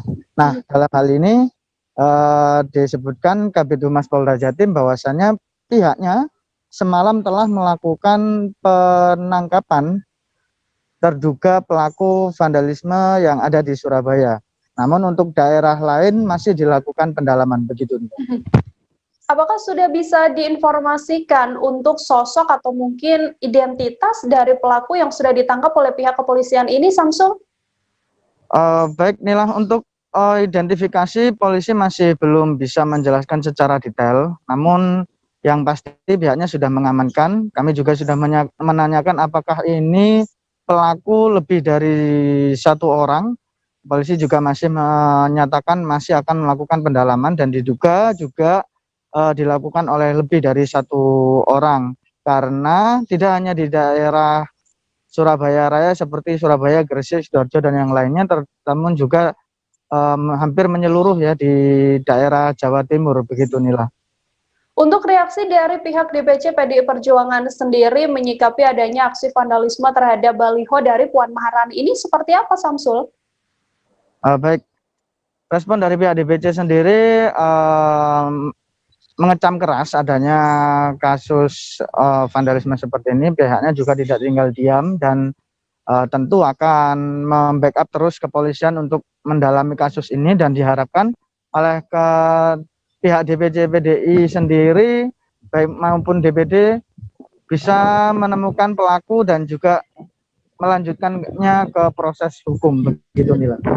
Untuk saat ini Samsul, apakah baliho-baliho yang telah dicoret ini akhirnya dilepaskan atau bagaimana kondisi baliho yang telah dicoret oleh oknum ini?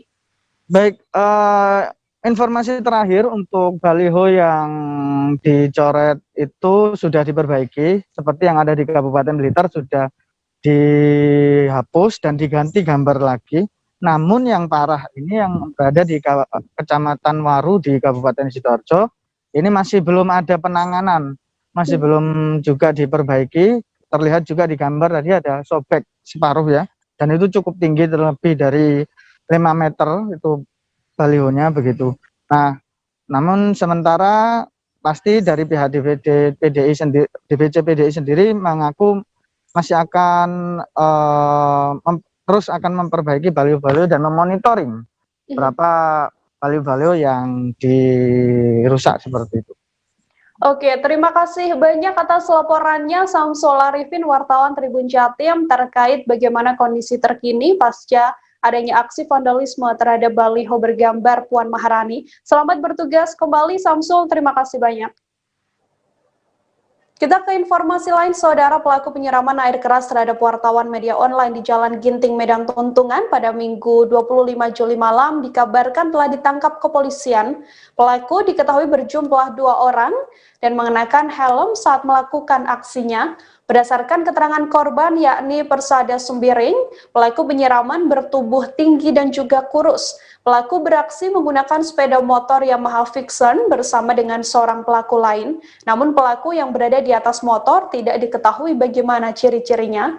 Untuk mengetahui informasi selengkapnya, tersambung bersama saya wartawan Tribun Medan ada Victory Arifal di sana. Halo, selamat siang Victory. Selamat siang, Nila. Victory, apakah memang benar sudah ada update terkini bahwa pelaku penyiraman air keras terhadap wartawan ini benar sudah ditangkap oleh pihak kepolisian?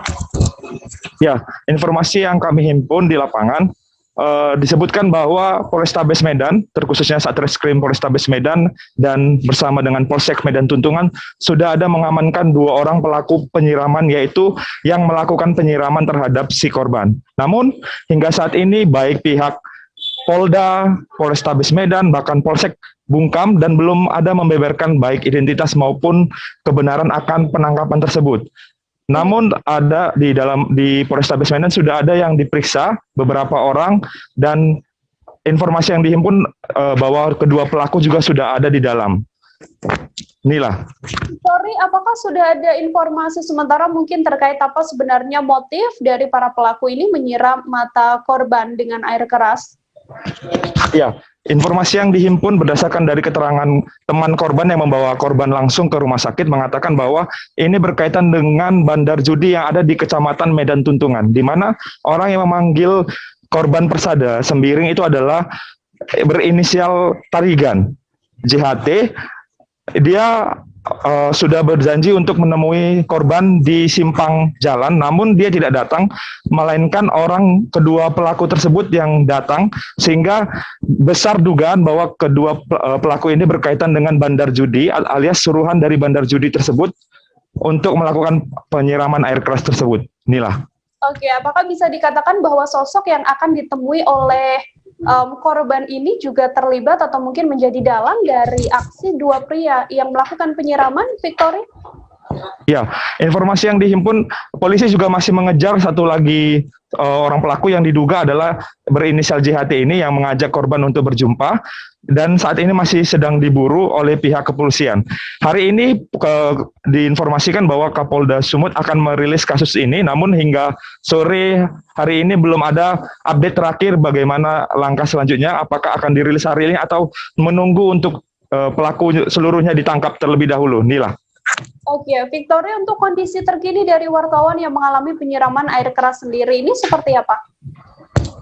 Ya, untuk korban sendiri Persada Sembiring sudah dilakukan operasi dan sudah berhasil dilakukan. Namun untuk mata korban melakukan peradangan disebutkan oleh Kasubag Humas RSUP Adam Malik mengatakan bahwa korban mengalami peradangan di matanya dan harus melakukan operasi plastik di wajahnya karena luka bakar sebesar 4% yang terjadi akibat air keras tersebut. Inilah. Baik, terima kasih banyak Victory Arifal, wartawan Tribun Medan atas laporan Anda. Kami masih menantikan update terkini apakah memang benar pelaku ini telah ditangkap oleh pihak kepolisian dan juga motifnya. Terima kasih banyak sekali lagi Victory. Kita ke informasi lain, Saudara. Stok vaksin di Sumatera Barat diketahui kian menipis. Menyikapi hal ini, Gubernur Sumbar langsung berupaya meminta tambahan 800.000 dosis vaksin pada pemerintah pusat. Pihak pemerintah Sumbar juga mengajukan permintaan langsung saat rapat koordinasi dengan Menteri Koordinator Bidang Perekonomian Erlangga Hartarto secara virtual. Menipisnya stok vaksin ini diketahui terjadi karena antusiasme masyarakat yang meningkat untuk segera mendapatkan vaksin. Hal ini bahkan sempat membuat ketersediaan vaksin kosong. Untuk mengetahui informasi terkininya terkait stok vaksin di Sumatera Barat, tersambung bersama saya wartawan Tribun Padang, ada Rizka Desri di sebelah sana. Halo Rizka. Halo Rizka, selamat siang. Ya, selamat siang Mila. Selamat siang, Rizka, bisa dijelaskan untuk antusiasme warga sendiri yang mengikuti vaksin COVID-19 di Padang, Sumatera Barat ini seperti apa? Ya, Nila, seperti yang kita sampaikan tadi bahwa stok vaksin COVID-19 di Provinsi Sumatera Barat hari ini sedang habis. Nah, itu dikarenakan adanya antusiasme masyarakat yang cukup tinggi untuk melakukan vaksinasi dan vaksinasi karena mereka meyakini vaksinasi itu merupakan salah satu upaya untuk memutus mata rantai penyebaran virus corona. Nah, di Puskesmas Andalas Kota Padang tadi juga sempat Tribun Padang berkunjung. Di sana masyarakat rela mengantri untuk melakukan vaksinasi dan kemudian mereka ikut vaksinasi juga karena ingin ikut membantu pemerintah dan juga sudah tahu gunanya vaksin itu untuk membentuk kekebalan tubuh, juga mengurangi dampak jika terkena COVID-19 nantinya. Begitu, Nina. Rizka, dari pihak Pemda sendiri menyikapi habisnya vaksin ini, langkah-langkah atau mungkin upaya apa yang dilakukan? Ya, untuk mengantisipasi atau upaya yang dilakukan oleh pemerintah Provinsi Sumatera Barat terkait kekurangan vaksin atau kehabisan vaksin ini ialah dengan meminta ke pemerintah pusat untuk tambahan vaksin. Nah, sejauh ini pemerintah kabupaten kota sendiri sudah mengajukan ke pemerintah provinsi untuk mengajukan permohonan permintaan vaksin, namun untuk saat ini belum dapat dipenuhi, sehingga pemerintah provinsi meminta tambahan vaksin ke pusat sebanyak 8.000 dosis vaksin. Awalnya itu pemerintah meminta hanya 500.000 dosis vaksin saja, namun pada kesempatan rapat virtual bersama Menko itu Gubernur Sumatera Barat mengajukan permohonan sebanyak 800.000 dosis, Anila. Untuk saat ini apakah sudah ada informasi, Rizka, apakah nantinya kapan pasti stok vaksin ini akan tersedia lagi di wilayah Sumatera Barat? Ya, Kepala Dinas Kesehatan Provinsi Sumbar saat itu mengatakan bahwa vaksin dijanjikan akan datang pada awal Agustus ini. Nah, saat ini Dinas Kesehatan Provinsi masih menunggu informasi lebih lanjut dari pemerintah pusat, begitu, Mila. Baik, untuk mengetahui informasi lebih lengkapnya, Saudara, wartawan kami telah menghimpun wawancara dengan Kepala Puskesmas Andalas Mela Aryati. Berikut liputannya untuk Anda. Ya, Alhamdulillah, per bulan Juli ini kita mendapatkan antusiasme warga semakin meningkat untuk divaksinasi. Dan kita dari Puskesmas memfasilitasi dengan membuka layanan Senin sampai Sabtu jam 8 sampai jam 11 dengan sebelumnya mengisi link Google Form yang kita sudah share di Instagram dan Facebook kita. Silakan akses H-1 dan langsung datang pada hari yang sudah kita pilih untuk divaksinasi. Ayo vaksinasi, jangan takut. Sampai saat ini 15.000 yang sudah divaksinasi oleh Puskesmas Andalas aman dan tidak terjadi masalah yang berat. Ketersediaan vaksin sampai saat ini untuk per minggu ini ketersediaan vaksin kita masih aman. Untuk minggu depan kita akan lakukan permintaan lagi ke Dinas Kesehatan Kota Padang. Oke. Kita beralih ke informasi selanjutnya. Kebakaran terjadi di seputaran Jalan Jenderal Sudirman, Kota Pangkal Pinang, Kepulauan Bangka Belitung pada Selasa 27 Juli siang. Kebakaran menimpa ruko Dunia Lampu Elektrik tepat di lantai 3 ruko tersebut. 4 unit mobil pemadam kebakaran diketahui diterjunkan untuk memadamkan si jago merah. Kebakaran tak bisa cepat dipadamkan karena api mudah membesar. Hal ini lantaran di ruko tersebut ada banyak bahan yang diketahui mudah terbakar. Untuk mengetahui informasi terkininya di lokasi kejadian, telah tersambung bersama saya wartawan Bangka Pos, ada Yuranda di sana. Halo Yuranda, selamat siang. Selamat siang Nila. Yuranda, bisa saya jelaskan untuk pastinya pukul berapa kebakaran ini terjadi? Ya Nila, bisa saya sampaikan kebakaran di Ruko Dunia Lampu ini dikabarkan saat pukul 9.50.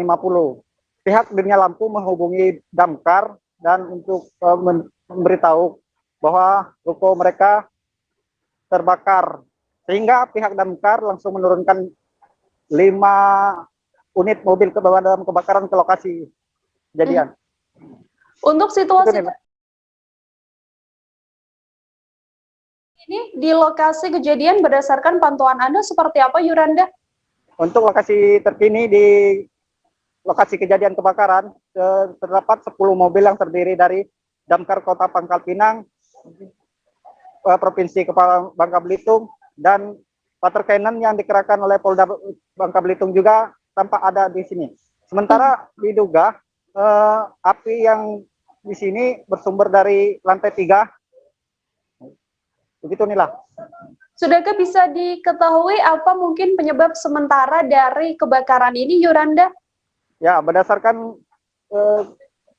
Kabid Damkar Kota Pangkal Pinang saat wawancara tadi, api yang bersumber dari konsleting AC yang berada di lantai 3 itu, sehingga api membesar langsung menghabiskan bahan-bahan yang mudah terbakar di lantai 3.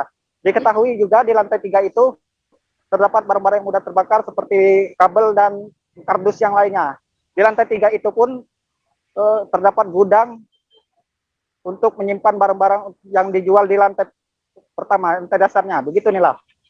Baik, Yuranda, terakhir bisa diinformasikan, sudahkah bisa dihimpun untuk berapa total kerugian atas peristiwa kebakaran ini? Sementara untuk total kerugian yang dialami Ruko Dunia Lampu belum diketahui secara pasti. Tadi pihak dari Dunia Lampu keberatan untuk memberikan statement atau memberikan keterangan berapa kerugian yang dialami mereka. Namun diketahui juga Dunia Lampu ini sudah 3 kali mengalami kebakaran yang sama. Terakhir pada bulan Desember tahun 2019 mengalami kebakaran yang sama berada di lantai 3. Ya, untuk lebih jelasnya masih kami upayakan berapa kerugian yang dialami oleh Dunia Lampu. Itu begitu Nila. Baik, Saudara Yuranda tadi juga telah menghimpun wawancara dengan PLT Kasatpol PP dan juga Damkar Kota Pangkal Pinang. Berikut laporannya untuk Anda.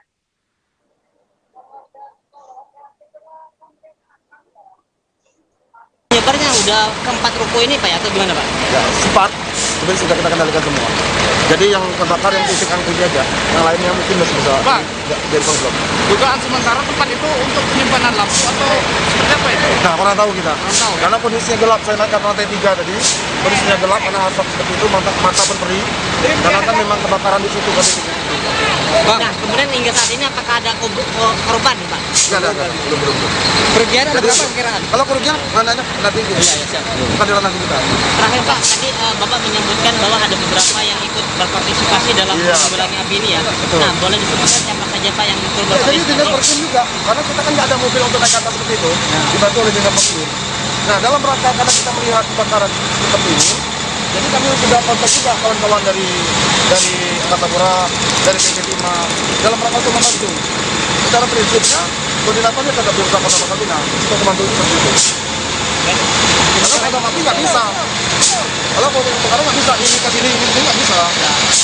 Kita masalah ini nanti rusak apinya nggak bisa padam. Saat ini itu kita cari. Masih berupaya memadamkan api ya Pak? Ini pendinginan aja Mas. Kapan? 2 jam setengah. 2 jam setengah. Ada lagi. Kita 2 jaman. Baik saudara, informasi tadi sekaligus menutup perjumpaan kita dalam live update hari ini. Terus saksikan informasi terupdate lainnya hanya di channel YouTube tribunnews.com. Lantaran masih di tengah pandemi, kami kembali mengingatkan Anda untuk selalu menerapkan protokol kesehatan dimanapun Anda berada. Mewakili kru yang bertugas, saya Nila Irda pamit undur diri. Terima kasih dan sampai jumpa. Jangan lupa like, subscribe, dan share ya.